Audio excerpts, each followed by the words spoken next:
Today I'm going to talk about when to cut winter rye. So the date today is May 21st. It's about a week before Memorial Day. This winter rye I planted in the fall. It overwintered, and then it was one of the first things that started to grow in the spring. And so now I'm getting ready to plant my garden. I'm going to plant some corn in here and some squash and some green beans. Do a Three Sisters garden. We'll have a video on that. I'll probably link to it when it's ready at the end of this video. So I want to get this cut, and the time is now. And the reason the time is now is because the seed heads are starting to form. And that's when you want to cut the winter rye, because when you cut it and the seed heads have formed, the plant will not regrow much at all, because it thinks that it's already done its seed and it's done its job. Whereas if you cut it too early, before these seed heads develop, the grass is going to come back. It's going to keep growing, thinking it needs to produce seeds. And then you don't want to wait too long, because if you wait too long and the seeds develop, when you cut it, you're just replanting more winter rye that's going to come up. So you want to get it just before the seeds get fully developed, and you want to get it after the seeds have started to develop. So now is the time. I'm going to get this cut. You can use a number of different tools. I'm going to just use some pruning shears here to get this done nice and close to the ground. Another tool I sometimes use is this little old school weed whacker. If you really want to get out some frustration, this is fun to whip around. It's not as precise, and you kick up the grass and it flies all over the place. The other thing you can use, if I have a big field of this, you can use a line trimmer, and I've done that before, and you can just mow down a huge section really quick.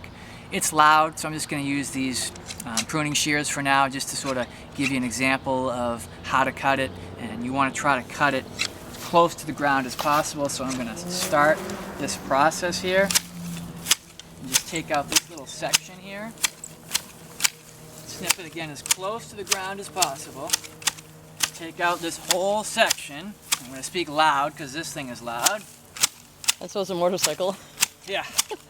Take this down, and so that's what it looks like when it's cut. Now, next weekend is Memorial Day weekend. So when this has been sitting for a week, it's going to bake in the sun, and it's going to end up looking like this.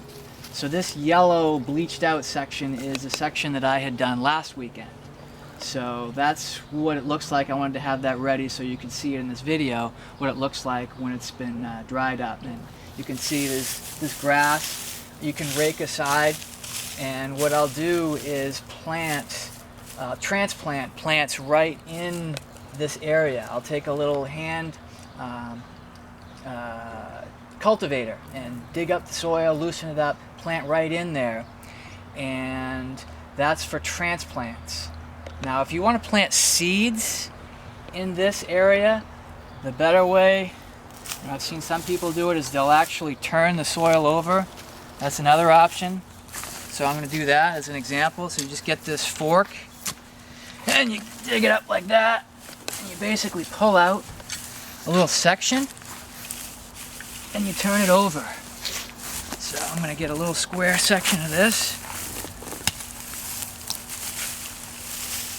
and you just flip it over like so, and you do that for the whole section, and that will allow it to compost quicker, break down faster, and it'll be easier to plant doing it that way.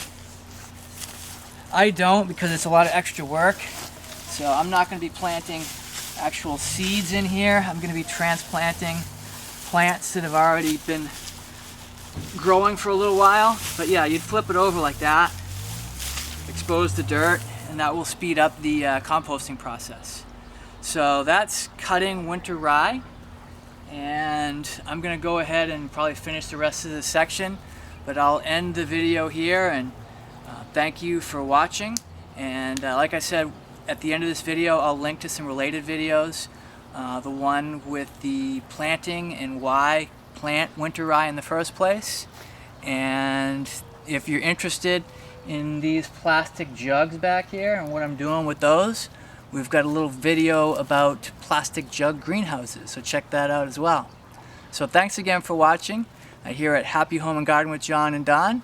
If you're new here, please subscribe to our channel to see more videos like this. You can click the little bell to get notified of when our next video is coming. So again, thanks for watching, and have a great time in your garden.